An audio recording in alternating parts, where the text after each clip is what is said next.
ABS में पढ़े हैं। हाँ 16 साल के। कौन क्लास में? 9 साल। कितना साल से जाते हो स्कूल में? अरे 3 साल में जाने BS में पढ़ी नहीं, इतना ध्यान नहीं है। हाँ कितना फीस कितना बकाया? फीस 1200 में जाना है ना भैया। 800 जमा कुछ भरे? हाँ कल 1500। आज का दिन जमा भरेंगे। 2 दिन हो गए, 1500 रुपये जमा किए थे उसी स्कूल में। कोई नोटिस स्कूल से मिला था आप लोग को? नहीं कुछ नहीं। अच्छा बिटिया यहाँ जैसे विद्यालय से उसको वापस किया गया तो बिटिया ने यहाँ पे कुछ आपसे कहा नहीं? नहीं कोई बात से भाड़ भेंट नहीं हुई। अच्छा आपको कैसे पता चला बिटिया ने आत्महत्या कर ली है? हम खेत में गए थे, आए तो सब लोग दौड़ावत रहे तो हम आए खेत में देखे तब तक कर नहीं रही। अच्छा किसी ने आपको बताया? नहीं क्यों नहीं बताया हमको। हम आपको जब हमारा टाइम हो गया हम वहाँ से चल दिए, हमारे बच्चे सब पेपर दे गए, हम खेत से अपन चले आए। अच्छा खेत से जब घर आए तो यहाँ पे देखा आपने? हमारे मनई बटूरा में है। अच्छा ठीक है। आप क्या चाहते हो इस मामले में? हम कुछ नहीं जानते हैं, हमारे जो करेंगे घर वाले करेंगे, हम कुछ नहीं जानते हैं। हमारी बेटियाँ चाहेगी बस। ठीक। यहाँ तो आपका रूबी प्रजापति। ये लड़की जो आत्महत्या की है रिया, ये आपकी कौन है? मेरी सिस्टर है। क्या वजह थी बेटा आत्महत्या करने की? वजह उसको बुरा लगा क्योंकि स्कूल वाले उसका एडमिट कार्ड ले लिया और उसे जमा घर पे। अच्छा घर पे वापस आई, आपसे मुलाकात हुई जब वो घर पे लौटी? नहीं मैं नहीं थी, मैं स्कूल में थी। जब मैं होती तो करने नहीं देती उसको ऐसा। अच्छा वो पेपर कितने दिन से चल रहा है विद्यालय में? पेपर चल रहा है, 2 पेपर हो गया था, तीसरा आज देने जा रही थी। अच्छा तो क्या पहले वो नहीं घर पे बताई थी कि पैसा नहीं जमा करेंगे तो हम पेपर नहीं देने देंगे, ऐसी कोई बात नहीं हुई? बताई थी सर, इतना थोड़ी ना होता है नॉर्मली, मतलब जमा अच्छा थी। ये बात वो बताई थी यहाँ? बताई थी कि पैसा नहीं करा। नहीं सर 2 दिन से दौड़ती हम वो बिटिया एडमिट कार्ड ले लिया। मुझे क्या पता कि अब इतना ज्यादा उसको लाइटली ले लेंगे कि भगा देंगे स्कूल से। किस स्कूल में आप पढ़ाते हो? ABS convent school. बच्ची कौन से कॉलेज में पढ़ती थी? कमला सराय यादव इंटर कॉलेज। उसी स्कूल में अकेले पढ़ती थी कि आपका भाई भी? मेरा उससे बड़ा भाई भी पढ़ता था उसी स्कूल में? हाँ। भाई पेपर दे रहा है? हाँ वो भी देने गया था, उसको नहीं किए। उसकी फीस जमा है? किसकी बकाया है? दोनों की बकाया थी। उसको पता नहीं क्यों भगा दिया और उसको सब बुरा लग गया। बहुत सीधी थी वो, कभी बोलती नहीं थी। अगर मुझसे बोली होती तो मैं खुद जाती स्कूल में बात कर लेती।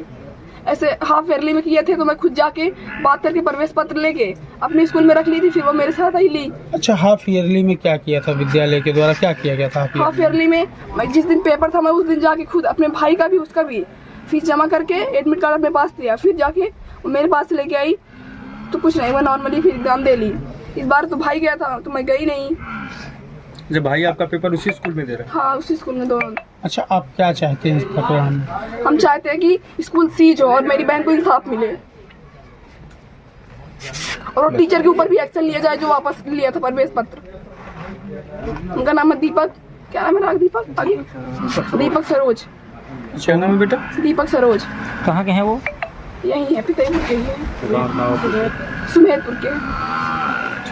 उनके ले बयान। आपका? मेरा नाम विनीता विश्वकर्मा है। अच्छा आपने देखा था रिया को लटकते हुए? आप इनके घर की हैं? नहीं इनके बगल के हैं। जो रिया के पिताजी फ़ोन किए थे मेरी जेठानी की बहू के पास, तो उससे बात कर रहे थे तो बोली कि घर पे कोई नहीं है। हमने कहा ले आइए चाचा से, मैं बात करूँगी। तो मैंने फ़ोन लिया और बोली चाचा नमस्ते। बोले नमस्ते बेटा। बोले चाची कहाँ हैं? बोले चाचा शायद खेत में गेहूँ काटने गई हैं। तो बोले कि रिया को पेपर नहीं देने दिए हैं, वापस कर दिए हैं।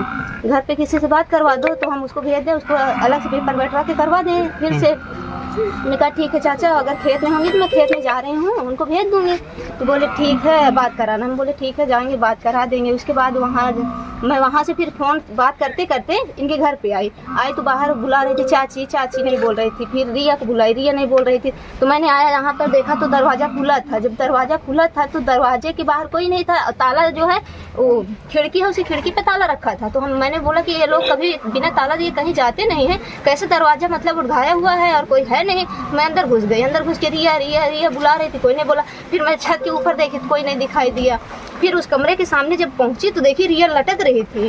जब रिया लटक रही थी तो मुझे ऐसा लगा जैसे फिसकुर उसके मुंह से निकला है। तो फिर मैं अपनी जेठानी को बुलाई कि दीदी दीदी जल्दी आओ, जो है रिया फांसी लगाई है, रिया फांसी लगाई है। तो वो अपने घर पे गई चाकू लेने कि चाकू लाएं रस्सी काटें। तो जब वहाँ गई फिर वो आई, वो भी देखी कि रिया की जान नहीं है। तो फिर हम दोनों लोग चिल्लाते हुए खेत में भागते भागते गए तो वहाँ ये लोग नहीं मिले। जब वहाँ नहीं मिले तो हम घर पे आए, मोबाइल ढूंढ के उस पार जहाँ गेहूँ काट रही थी 2-4 लोगों का नंबर है मेरे पास। मैंने फ़ोन किया कि उन उनको बता दो कि उनके घर में हादसा हुआ है, वो घर पे चली आए। बस यही बात। उतारने की कोशिश कोई नहीं की? उतारने की कोशिश की थी मेरी जेठानी और रिया को आपने देखा तो घरेलू कपड़े में थी या स्कूल ड्रेस नहीं, में? वही ड्रेस में थी और जो रस्सी लगी सेम वही था, पूरा वैसे लटकी थी।